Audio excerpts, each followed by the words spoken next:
90 రోజుల కోర్సు పూర్తి చేస్తే చాలు 100% ప్లేస్మెంట్ సపోర్ట్ తో సాఫ్ట్వేర్ జాబ్ మీ సొంతం. వెంటనే కోడ్ జ్ఞాన్ డెస్టినేషన్ ని సంప్రదించండి. నమస్తే, మీరు చూస్తున్న సుమన్ టీవీ. నేను మీ కీర్తి.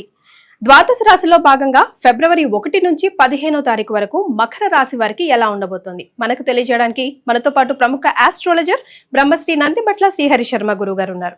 నమస్తే గురుగారు. వాగర్థావివ సంపృక్తౌ వాగర్థ ప్రతిపత్తయే జగతః పితరౌ వందే పార్వతీ పరమేశ్వరౌ. సదాశివసమారంభాం శంకరాచార్య మధ్యమాం అస్మదాచార్య పర్యంతం వందే గురు పరంపరాం. ఆదిత్యాయ చ సోమాయ మంగళాయ బుధాయ చ గురు శుక్ర శనిభ్యశ్చ రాహవే కేతవే నమః. శృంగేరి జగద్గురు పీఠాధిపతులకి కంచి పీఠాధిపతులకి నమస్కారములు తెలియజేసుకుంటూ కార్యక్రమాన్ని ప్రారంభిద్దాం. గురుగారు, మకర రాశి వారికి ఫిబ్రవరి 1 నుంచి 15వ తారీఖు వరకు ఎలా ఉండబోతోంది తెలియజేస్తారండి? ఫిబ్రవరి 1వ తారీఖు నుంచి 15వ తారీఖు వరకు మకర రాశిలో జన్మించినటువంటి వారికి ఏ విధంగా ఉండబోతుందో తెలుసుకునే ముందు గ్రహ సంచారం, గ్రహ స్థితిగతులు తెలుసుకుందాం. రాశిలోనే రవి, బుధుడు, 2వ ఇంట శని, 3వ ఇంట శుక్రుడు, రాహువు, 5వ ఇంట గురువు వక్రీకరించి ఉండడం, 6వ ఇంట కుజుడు స్తంభించే స్థితి పొంది ఉండడం, అలాగే 9వ ఇంట కేతు. వెరసి చూసుకున్నట్లయితే ప్రధానంగా ఉద్యోగస్తులు ఎవరైతే ఉన్నారో, ప్రభుత్వ పరంగా ప్రైవేట్ పరంగా ఉన్నారో వాళ్ళకి ఉద్యోగంలో మనకు ఉంటుందో లేదో అనే ఒక భయాందోళన అనేటువంటిది ఉంటుంది ఖచ్చితంగా. కాబట్టి జాగ్రత్తలు పాటించండి. చేసేటువంటి ప్రతి పని యందు కూడాను శ్రద్ధ వహించండి, భయము పెట్టుకోకండి అని చెప్పవచ్చు. ఇక 2వ ఇంట శని ప్రభావం చేత ప్రధానంగా మీరు గమనించుకున్నట్లయితే ఈ మకర రాశి వారు ఏదైనా కానీ చెప్పాలనుకున్నటువంటి విషయాన్ని సూటిగా చెప్పలేకపోవడం, తద్వారా మీరు ఒక రకంగా ల్యాగ్ అనేటువంటిది మీకు ఏర్పడుతుంది. తద్వారా ఏమవుతుంది, ఎదుటి వాళ్ళు మిమ్మల్ని తక్కువ అంచనా వేసుకునే అవకాశం ఉంటుంది. కాబట్టి వాక్కుని చాలా స్పష్టంగా మితంగా చెప్పడానికి ప్రయత్నం చేసినట్లయితే ధనుసు రాశి, ఈ యొక్క మకర రాశిలో జన్మించినటువంటి వారికి చాలా మటుకు విజయాలు పొందుతారని చెప్పవచ్చు. ఇక 3వ స్థానంలో శుక్రుడు, రాహు యొక్క ప్రభావం కావున ఖచ్చితంగా ఈ యొక్క మకర రాశి వారికి కొత్త నూతన వ్యక్తులు పరిచయం అవుతారు. తద్వారా మంచి జరిగేటువంటి అవకాశాలు గోచరమవుతున్నాయి. కానీ స్త్రీలతో మాట్లాడేటప్పుడు, స్త్రీలతో కార్యక్రమాలు చేసేటప్పుడు జాగ్రత్తలు పాటించండి. ఏదైనా కానీ పనులు స్త్రీలతో ఉన్నట్టయితే, ముడిపడి ఉంటే ఆ పనుల వరకే మీరు ఉండండి తప్ప మిగతా ఇతర వ్యాపకాల జోలికి వెళ్లకుండా ఉంటేనే మీరు సేఫ్గా ఉంటారని చెప్పవచ్చు.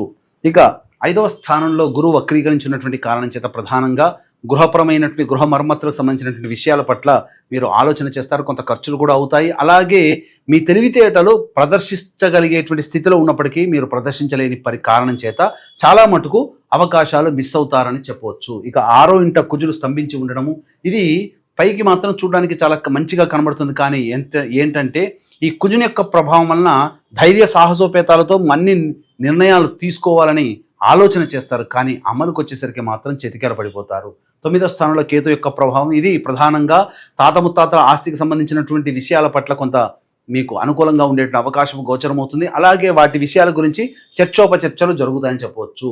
ఇక తర్వాత ఏ రంగంలో ఉన్నటువంటి వారికి మంచి జరగబోతుంది అనేటువంటి విషయాల గురించి, మంచి చెడుల గురించి క్లుప్తంగా తెలియజేసేటువంటి ప్రయత్నం చేస్తాను. ముఖ్యంగా ప్రభుత్వ పరంగా ఆదాయాన్ని పొందేటువంటి ఏజెంట్లు కానీ, అలాగే కాంట్రాక్టర్లు కానీ, వ్యాపారస్తులు కానీ బిల్లులు పాస్ కావడానికి మాత్రం చాలా కష్టపడాల్సినటువంటి పరిస్థితి. అలాగే కొత్త టెండర్లు వేస్తూ ఉన్నట్లయితే కాస్త మీకు ఇబ్బందులు ఎదురయ్యేటువంటి అవకాశాలు గోచరమవుతుంది. కాబట్టి ముందుగా ప్లాన్ ప్రకారం ఆలోచన చేసుకొని ఒక ప్రణాళికాబద్ధంగా ఆ యొక్క కార్యక్రమాల్లో నిమగ్నం అయ్యే ప్రయత్నం చేస్తే మంచి విజయాన్ని పొందే అవకాశాలు గోచరమవుతున్నాయి.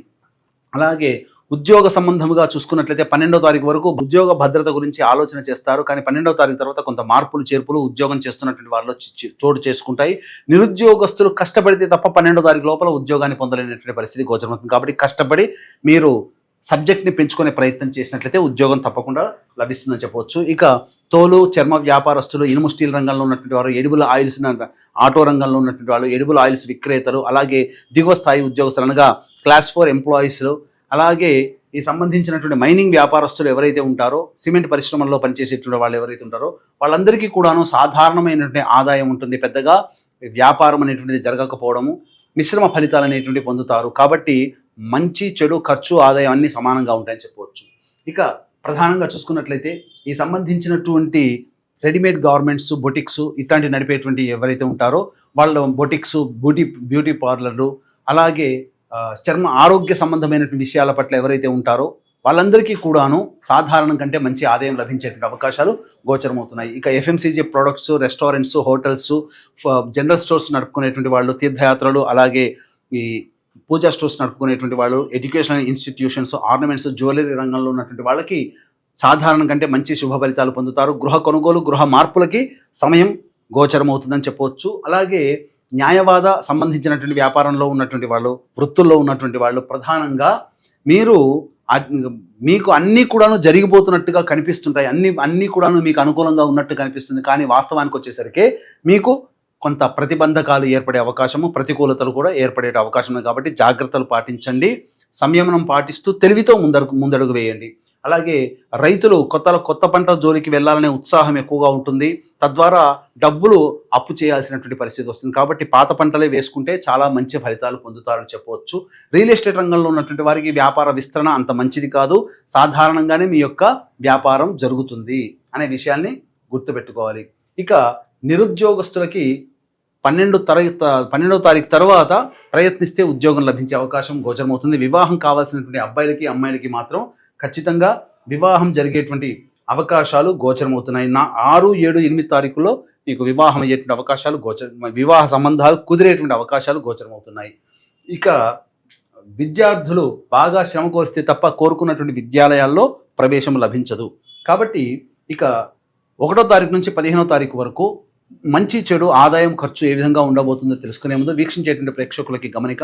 ఈ నెల ఫిబ్రవరి 12వ తారీఖు రోజున మహామాఘి అనగా మాఘ పౌర్ణమి సందర్భంగా 144 ఏళ్లకు ఒకసారి వచ్చేటువంటి మహాకుంభమేళాలో త్రివేణి సంగమం ప్రయాగ్రాజ్ క్షేత్రంలో జాతకరీత్యా కలుగు విద్య, వివాహ, ఉద్యోగ, దాంపత్య, సంతాన, అనారోగ్య సమస్యల నివారణకి, అలాగే ఇప్పుడు సమస్యలు ఎదుర్కొంటున్నామంటే అవి గతజన్మ కర్మదోషాలు కావున గతజన్మ కర్మదోష నివారణ, తిల హోమాలు, అలాగే ఈ సంబంధించినటువంటి 2025వ సంవత్సరం 12 రాశుల వారికి శని వలన ఇబ్బందులు, సమస్యలు ఉంటాయి. కాబట్టి శని దోష నివారణ హోమాలు అనేటువంటి పర్ హెడ్ 2100 రూపాయలకి చేయించడం జరుగుతుంది. అలాగే ఇప్పుడు మనకు పుష్కరాలు ఎలాగో కుంభమేళ అలాగే కాబట్టి బ్రాహ్మణుని కర్తగా పెట్టి పెద్దల యొక్క ఆత్మతృప్తి కోసమే పిండ ప్రధాన కార్యక్రమాలు, తర్పణాది కార్యక్రమాలు చేయించడం జరుగుతుంది. వీరి వివరాలు కార్యక్రమ తదనంతరం కాంటాక్ట్ చేసి తెలుసుకోవచ్చు.